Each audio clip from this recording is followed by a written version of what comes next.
look, you guys know this at this point. You have 2 days left of the sale. I know you guys are probably sick of hearing about it, but there's 2 days left. If you don't get them now, you're never going to get them because we're never going to print them again. Also, I got a few copies of Steelwater back in print, and it's got a new cover, and it's also coming with a handful of our subclasses. I think there's 4 in it. Check the site out, and also we put in an option to get signed copies. Signed copies are the exact same, they cost the same amount, it's just so we know that you want it signed, essentially. But yeah, just check the links out down below. Let's get into today's video. And that's us recording, yeah? Yep. Alrighty. So, hey guys, what's happening? So, we did actually have Garbo on last week, but the video was kind of trash, not gonna lie. I do have the recording still, and that video that we posted last night I thought was also trash, but you guys really enjoyed it, so I was like, you know what? Sure. Like, you know what? We might, that video might see the light of day at some stage. You know what I mean? There's some funny bits in there. It's alright. Like, it's not bad. I just felt like it meandered and didn't really go anywhere. But, no, this is going to be... Well, let's hope we haven't actually when he started the video. Let's hope this one works out. But yeah, let's jump into this thread. In another thread, someone started the idea of fantasy setting or just conglomeration of tragic, sad, and pathetic, depressed villains and encounters with tales so heart-wrenching that players couldn't help but feel something for them. I mean, you can't... Like, is that not the whole thing? Like, to make a decent villain, they need to be understandable to a certain extent? Well, tragedy and grief are a universal way of telling a story, really. And it's also a great, a motivator for a story. Greek tragedies? What? Well, like tragedies, grief, revenge, these are all things we've felt, at least since elementary school when Becky stole my fucking red crown. God damn it, I'm still mad to this fucking day. But God damn it, Veronica! Veronica! Well, that friends in the end. A mind flayer loses his kitty and is trying to lobotomize his prisoner so he'll be more cat-like, which is a bit fucked. I don't know. I don't think mind flayers would find kittens very interesting. I think they enjoy... What are them wee... the brain dog things that they have? Elephants. I like mind flayers though, but let's be serious, I don't think there's any way to make them sympathetic in any way, if I be honest. Well, mind flayers promote mind grapes, so they're problematic. Cancelled. Wait, you told me mind flayers are base now? What?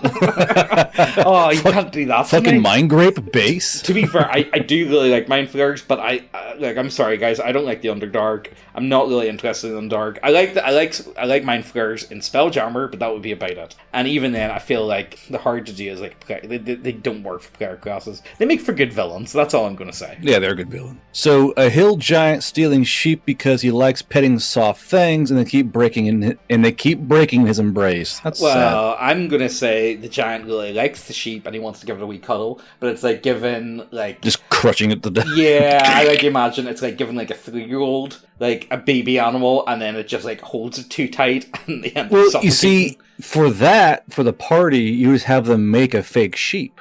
And you go, here you go, buddy. Yeah. That's actually a very good, simple entry quest for a new party. Hey, this hill giant, he's not violent, but he keeps crushing sheep because he likes how soft they are. Your job is to make a giant, fluffy, fake sheep that's giantish size. I mean, that'd be a great intro mission. Yeah, I think that would be, especially for, I would say it's give that to the murder hobo party, but it's do you want to try to test the guys, try and see are they going to be good? Are they going to be good? No, they're not going to be good. They're not going to be good. Let's test their brains. Oh God. Oh no. So a Medusa that tends to the statue of her lover and talks to it endlessly and promises he'll get better and that they'll travel the worlds together someday. That's like a mental breakdown tragedy. Yeah. Where that's that is. What was that movie? Misery? Was it Misery? Misery? Yeah. Yeah.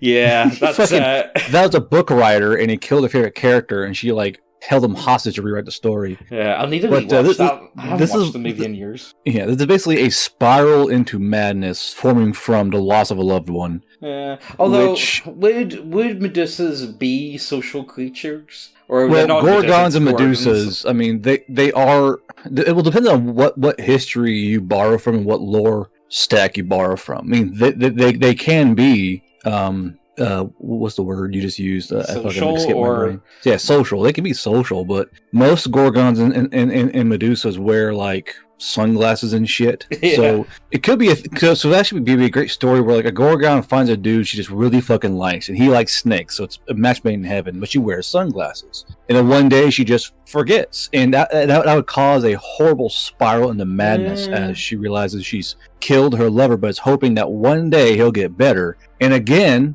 this could be a major plot point for a party. Can you fix this dude, or do you put the Medusa out of her misery? Yeah, that could work. I think that sounds like a solid fetch quest. You know what I mean? Go get the potion to reverse the petrification. You know? Yeah. A lich which has lived for too long and is begging for the adventurers of Smash's phylactery, as he is currently too frail to smash his own phylactery. I mean, mood. For sure.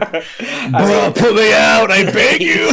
Make it stop! Make it stop. I mean, like, you know, let's be serious. I pray for death, please. The only thing is, like, you know, to be a lich, you kind of have to, like, commit some terrible acts. Yeah, so that'd be like a... lichdom, so, like, I mean, see this. Okay, is this going to get controversial? Fuck it, I'm going to go for it. So this is my problem. I really don't like the death penalty.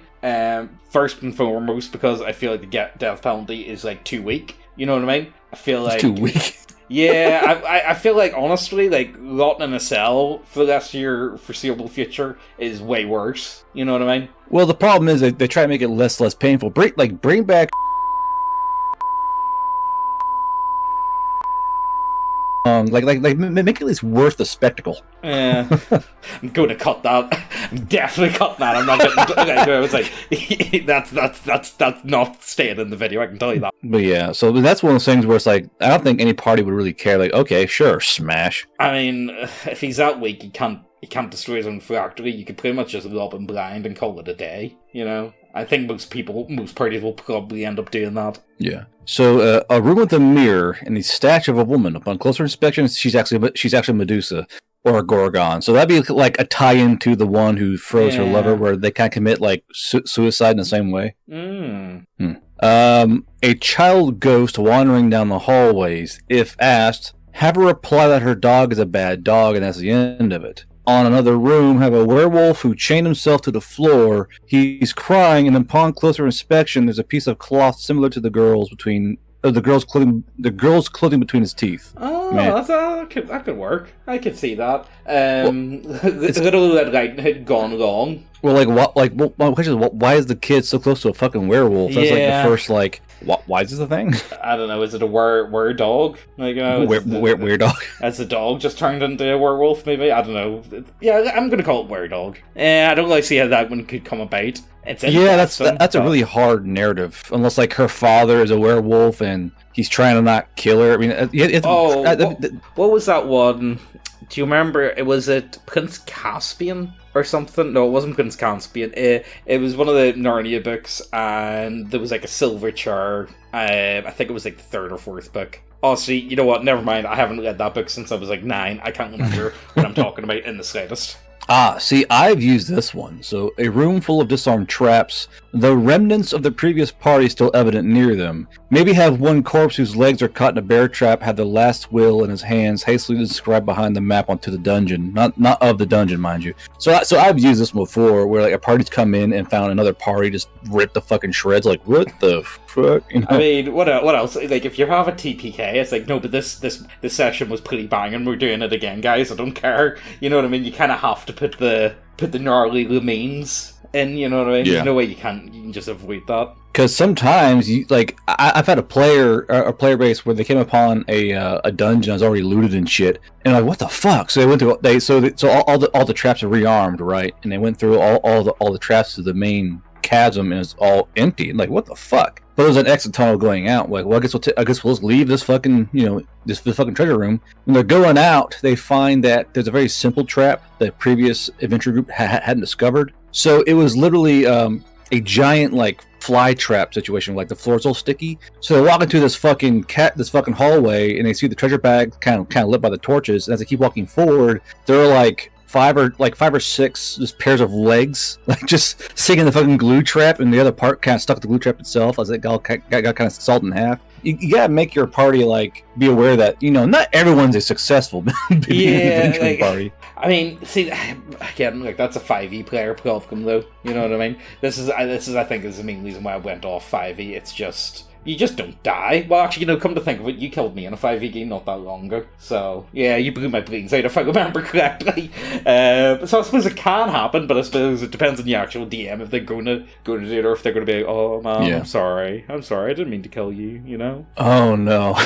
A specter that only wants to hug its surviving family members but doesn't understand it has energy drain. Oh, that's awful. that's awful, dude. Yeah. I mean, how dare you? Okay. A friendly beholder that likes to find friends to play peekaboo with and can't figure out why people keep trying to kill it. Aw, that's you know what? But the thing is, again, beholders are hyper intelligent, so I don't know. Yeah, you know what I mean. Again, that one just doesn't work for me.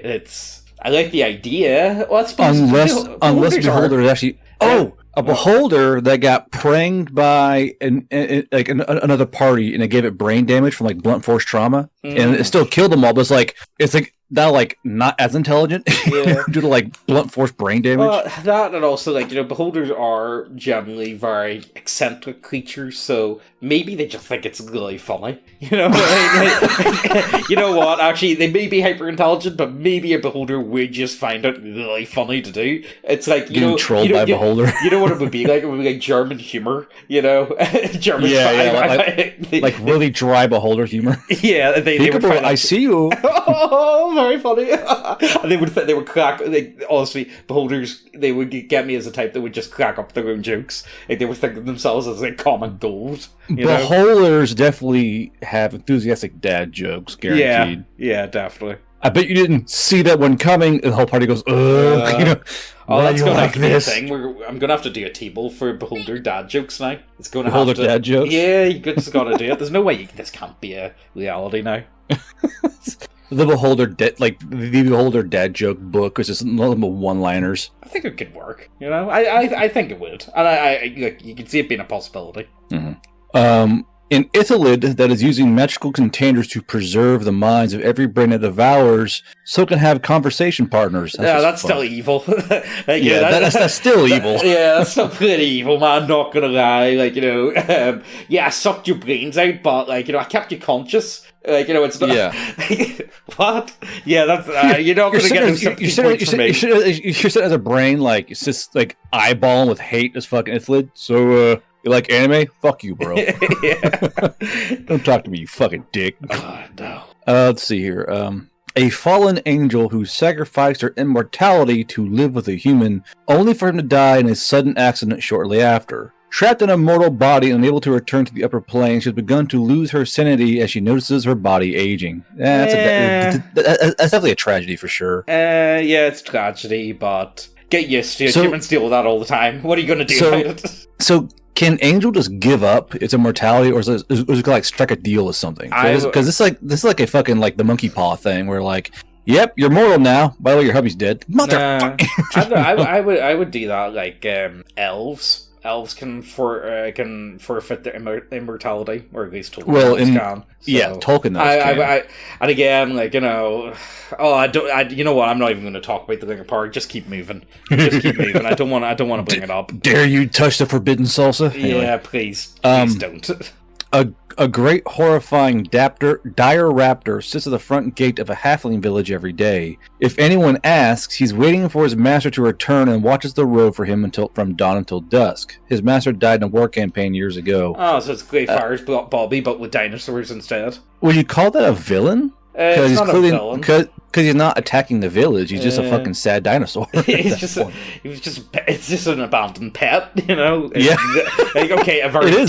It's a very dangerous pet, but a lot of pets are dangerous anyway. So stares and pit bulls. Yeah. Well, let's be serious. There's a lot of dogs out there that are very dangerous. You got horses. You know how dangerous a horse can be. You know what I mean? But they're still nice animals. It's just people don't view them in that light. Yeah, I think that's the only one I can agree with, is that being a villain. Same with the Gorgons and Medusas, but the PCs find an abandoned tower crumbling from age. Upon entering the top room, they find it warmly lit by a cozy fire and a family relaxing together. The children, 2 little boys, are playing with toys, and the youngest girl is sitting on her mother's lap by the fire. And sitting in an armchair next to them is a skeleton that the little girl repeatedly asks, "Daddy, can you tell me another story?" The entire room is a permanent persistent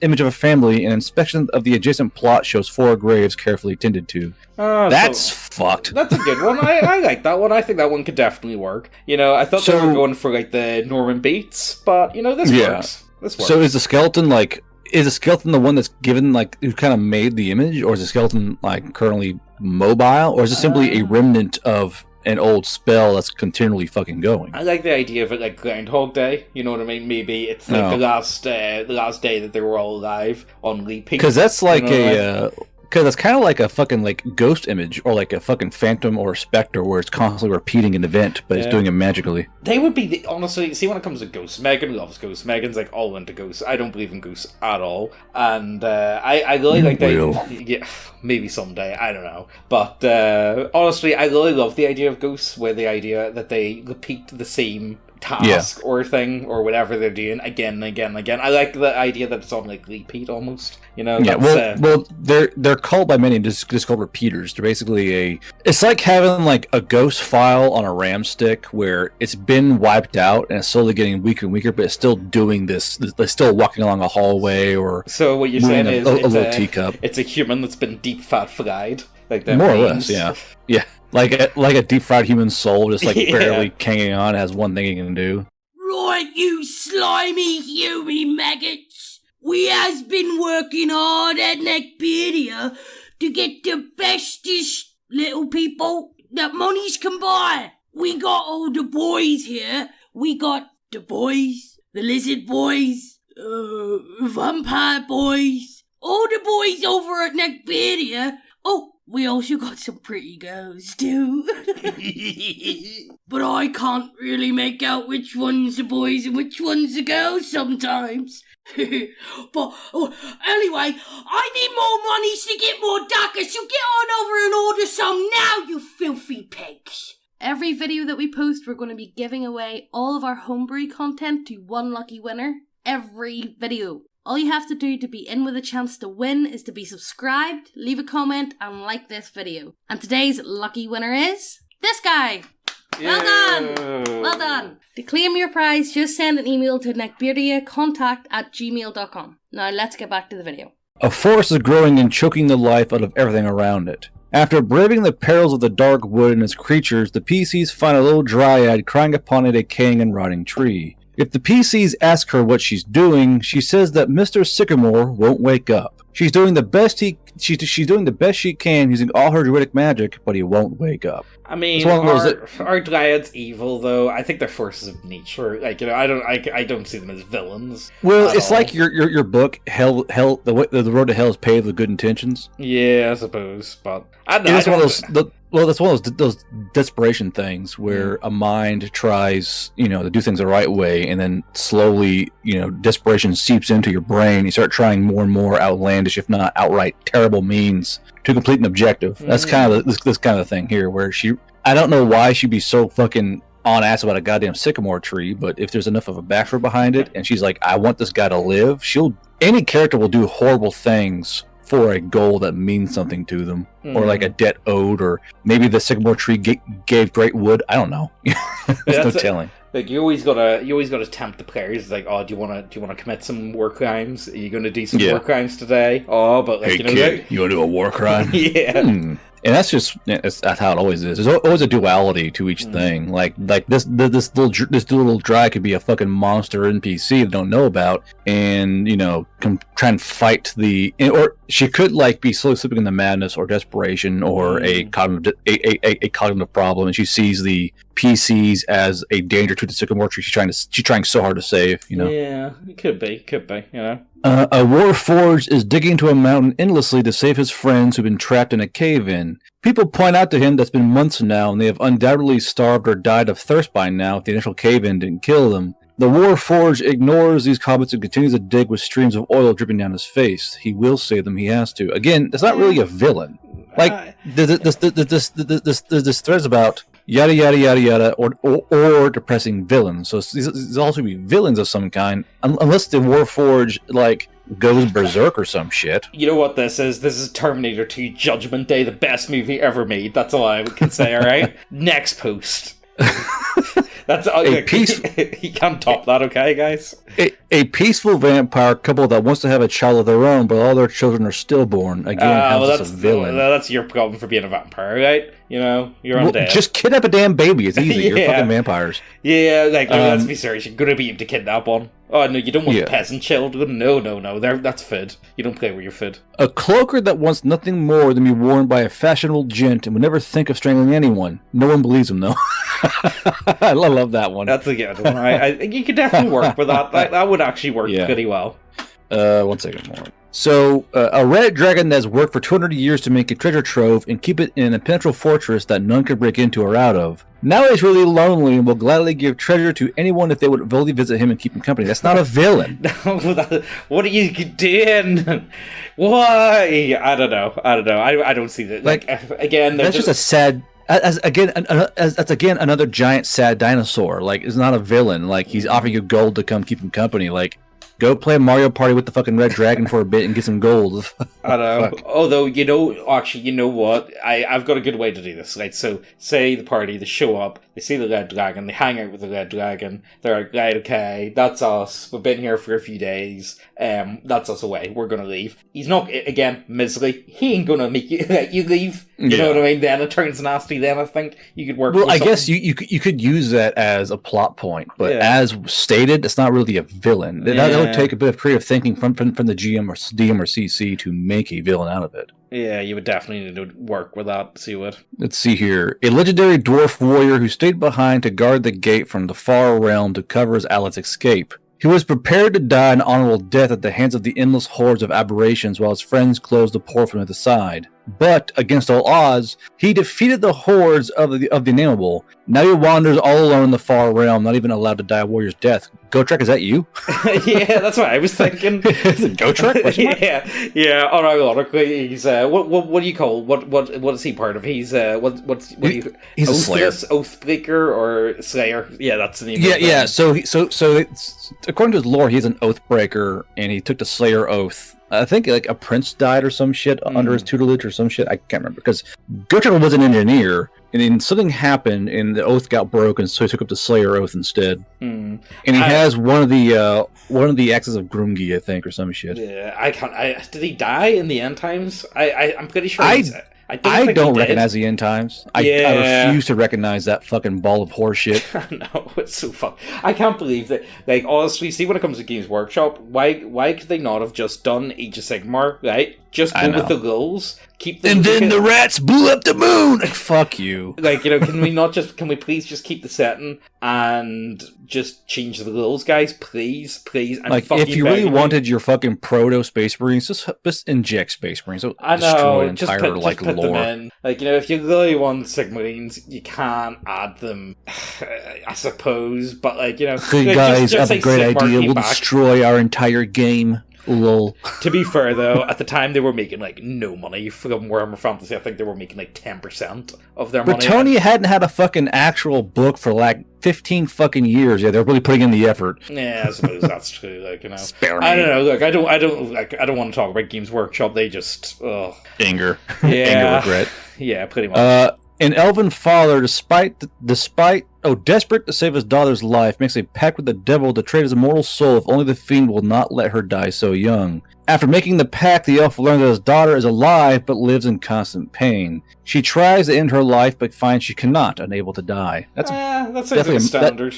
That's definitely a monkey's paw thing for sure. Yeah, like this is one of the things that kind of got me as well with the whole like combat wheelchair. Like, see, when it first came out, it's like okay, I don't want to get too much into it. We're not going to get derailed. But one of the things that really got me in it was like, right, let's say magic doesn't work to fix your legs, whatever. Can you not, this would be a pretty good warlock pact, You know what I mean? I like warlocks. I think it's like the ultimate thing you could do. You know what I mean? It's like, right, okay. And then, of course, like, the deal with the devil, you're not actually going to get your legs worked in. You get the combat wheelchair. You know what I mean? But the combat wheelchair, let's just say it, can hover up. You know what I mean? May as well be like Yoda's little pod thing. You know what I mean? That's the discs, the disc riders from the old Zinch riders, they had like discs that would float around. Yeah, that would work. No, needs to be a wheelchair. I'm sorry, that's not like Garblue. There's no need. Like, why are you being so ableist? Ableist. Yeah, that's a word. I had to think for I a knew second. it was coming. Goddamn. I had to think. It's like, what word is it that they use for that one? I don't know.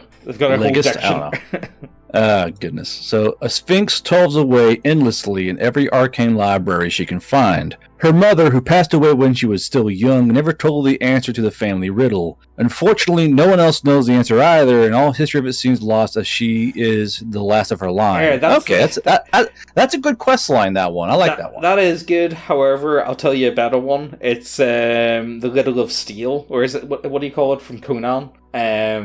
When Crom left the steel on the battlefield and humans find it, and then his dad tells him, and he says steel or whatever is the answer, and then your man says no, it's flesh, but then it never does it to tell you the answer in the movie. I don't know if they did that in the books or not, if they do tell you finally the riddle, but I'm pretty sure it's a combination, or is it determination is the answer to the Riddle of Steel.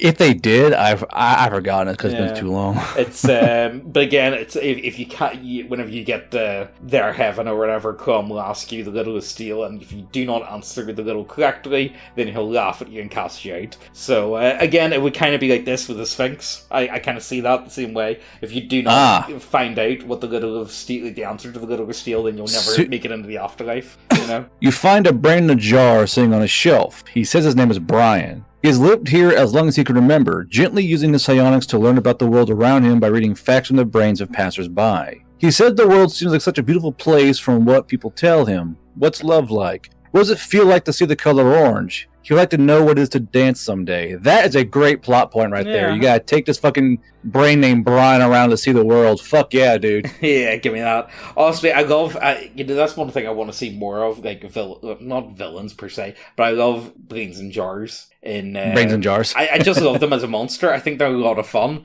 and I think, like, you can really do, like, wacky stuff with them. What I want to see is, can you just put a pair of legs on them? So that's actually kind of what happened a pair of rubber legs. So when my Lime of the Frostmaiden game, what happened was I ended up taking a level in Great Old One Warlock. It was more of a role-playing thing, but I got a level in it anyway, and I like the idea of eventually, because it was connected to the Spelljammer game, eventually he goes off into space, and I like the idea of eventually my wizard turned into a bleeding jar. You know what I mean? Instead of like lichdom or whatever, I like the idea of bleeding jar. Or he got absorbed into his patron. One or the other, you know? Because I know there's because Jabba's palace in Star Wars, the monks who live there put themselves in fucking brain jars with legs. Like, that's what their order's about. Like, it's about concentrating or some shit. But like the order of monks in Jabba's palace, they put themselves in brain jars and let like spider legs and they walk around and shit. Why is Star Wars so good, but also so shit at times?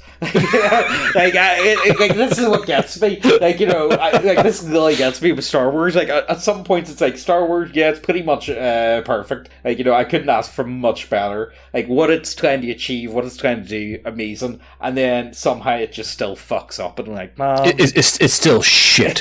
Yeah, like, how do you have so much? Like, they've got so much fucking potential to be so good, and then on other points it's like, oh man, why did you bother? You choose this of all things you could have went with. You couldn't find anyone else, really? Yeah.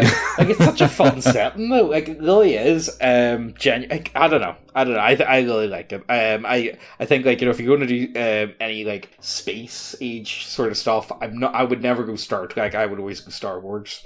Star Trek's for fucking virgins. Yeah. Do you want to hear a mad fact I came across? So apparently this came out. Well, it's a bit old now, but apparently there's a weird connection with Star Trek and paedophilia. I'm not making this up. What? Well, it's hardly shocking. So apparently 90% of paedophiles in the UK said that they're all big fans of Star Trek. That's a little statistic. So there you go. The more you know.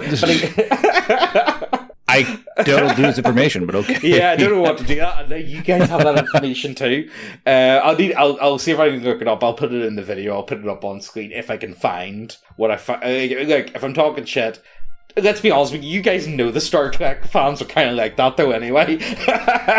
I suppose that's where we'll leave it today. Do you guys have any of your own, like, sympathetic villains or just sad plot points to work with? Some of these were good. I would prefer it if we had more villains, per se, and some of these were just, like, sad starting points than anything. They were more just plot hooks, a lot of them, but I think most were just plot hooks. Yeah, I would just call them plot hooks. I wouldn't call them anything else. I think it was cool. I think it's definitely something I would look. This thread is absolutely gigantic, so if it's something that you guys would be interested in, we could definitely go back and do more of the thread. Garbu, do you want to do your shelling, and then I'll do my shelling, and that'll be us? Oh, sure. So more or less. So Garbu, make your fucking book, man. You've already got. Where's the tabletop? You know what Garbu's doing? He's going off to go LARP in the woods as a fucking cryptid for the weekend on his birthday, and instead of just finishing his fucking book, Garbu finished the book. So due to me becoming now separated in my marriage, I'm going out into the woods for a weekend. Yeah, I'm gonna go eat hot dogs and look at campfires for a weekend and enjoy myself. But besides that, besides being at Midwest Nugget Fest this year, I run 2 games a week for the actual Bear Rider game system, which is about elves and dwarves and other. So it's both borrowed races and custom races, like the Yamato and all my little harpies. You can be a harpy with a machine gun. You can be a Yamato with a underwater sledgehammer. Yeah, there you go. That's like, do you want to be a harpy with a light machine gun? Because that's what you can do. You know what I mean? That's a selling point. Like, you know, that's all you guys need to know about the setting. You know what I mean? And all I'm going to say is, if you can play 5e, you can definitely play Garbu's game. I think that's what puts a lot of people off. It's like, it's not 5e, you know. But honestly, if you can play 5e, I wouldn't say it's compatible. It's definitely not compatible, but it's still a D20 system, so you're going to have a good enough understanding of, like, the skills. I have more than 2 actions. What the fuck, bro? I want to play this game. Yeah, and this is the thing. They've got more than 2 actions, but the combat is still really fucking quick, and there's no, like, arson about. You know what I mean? Or at least maybe it's because the people I play with tend to, like, have an idea of what they're trying to achieve. I don't know. Maybe that's just me though. But yeah, definitely check it out and bully Garbu into getting it into print, because I would love to have a copy in print, and then instead of his shitty fucking Google document. The Google document's very pretty. It's presented. I'm working on it, man. You got roasted me, man. Look, you've been working on it for 2 years. It's done. It's ready. You know what I mean? Tell me what you're stuck on. Tell me what you're stuck on, and we're going to get it done. How's that? Say next week I'm going to help you get your fucking book done. Because I'm sick of fucking. It's like, yeah, man, I'm working on it. It's like, it's fucking done. I've looked at it. I don't know how many times. It's done. Just fucking get it done. Look, guys, that's enough from Garbo. I've got a few copies of Steel Warder back in stock. It's got a new cover on it. I've added in some subclasses into it. Check it out. Oh fuck yeah! How long do we have left? We've got literally 2 days to get the models. 2 days left of this selection of models, and they will be gone. They are not going to be in stock ever again. We have cancelled the contract with the artist. We are not going to be selling them ever again, and you'll never see them again, because I don't see us taking up that contract ever again. So there you all go. The pussy will be lost, like tears. No, well, not all of them. Like, you know, it's only a limited selection. The only reason why I'm stopping with that in particular artist is because their pre-supports just don't work, and because we print so much stuff, we don't have time to be doing, like, test prints and seeing, like, what works and what doesn't. It needs to, like, the artist needs to have the test prints ready, and they need to work, and so we can just start printing them, you know what I mean, because it just takes too much time. So that's the reasoning for stopping that. And yeah, I said Steel Warder, it's a wee bit expanded from the other versions, limited stock, and I'm like, you know, I don't want to buy, see, this is the problem, I don't want to, like, buy tons of them and have them just sitting there, because, you know, it costs money to print stuff. So I'm just not going to do that, you know. I'm not going to buy in tons of stuff and just have it sitting there, and I don't know if it's going to sell or not, so I'm just going to buy in small amounts at a time. So, like, you know, you've got, like, there's, like, 50 of them, like, you know what I mean? If you're interested in it, pick it up. Anyway, I think that's about it. Isn't it? Anything else? Sure. Nothing else worth talking about? No, I'm in the woods. Yeah, Garbu's going to go LARP as a cryptid. He's going to lather himself up I don't know. What are you grease guns with? I have been saving my bacon grease all year, so it's going to be fun. Make the most of it. Anyway, I hope you guys enjoyed, and we'll see you next time. Bye-bye. All these moments will be lost in time, like tears in the rain. All